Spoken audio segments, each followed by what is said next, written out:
தமிழ்நாடு மக்கள் நலன் சார்ந்த பிரச்சினைகள் குறித்த மனு அளிக்க மத்திய அமைச்சர் அமித்ஷாவை சந்தித்ததாக அதிமுக பொதுச் செயலாளர் எடப்பாடி பழனிசாமி தெரிவித்துள்ளார்.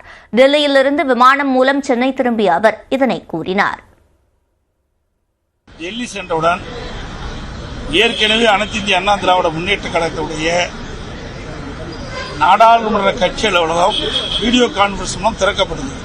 அதை போய் நேராக நான் பார்வையிட்டு பிறகு மத்திய உள்துறை அமைச்சர் அவர்களை அவருடைய இல்லத்தில் நானும் என்னோடு நாடாளுமன்ற உறுப்பினர்களும் மற்றும் கழகத்தினுடைய முன்னணி தலைவர்களும் சந்தித்து தமிழ்நாட்டில் இருக்கின்ற பிரச்சனைகள் குறித்து அவரிடத்தில் மனு மூலமாக கோரிக்கை மனு மூலமாக அளித்தோம்.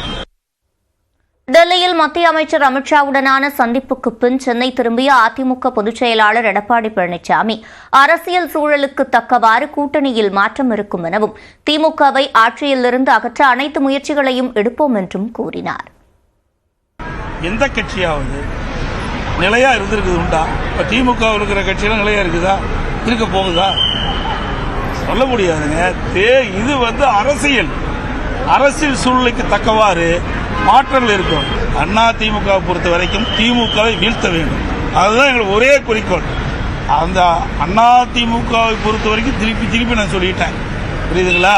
இடைவெளி மக்கள் வராத திமுக ஆட்சி தமிழகத்தில் அகற்றப்பட வேண்டும். அதுதான் எங்களுடைய நிலைப்பாடு.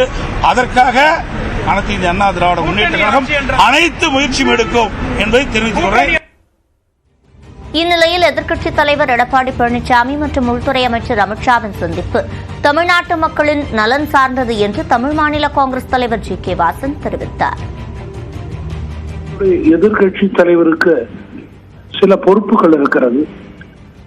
அந்த பொறுப்புகளின் அடிப்படையிலே நேற்றைய தினம் அவர்கள் டெல்லிக்கு சென்று தமிழகத்தில் இருக்கின்ற உண்மை நிலையை உள்துறை அமைச்சரிடம் அதிகாரப்பூர்வமாக தெரிவித்திருப்பது வருங்கால தமிழக மக்களுக்கு நலன் என்பதே என்னுடைய கருத்து.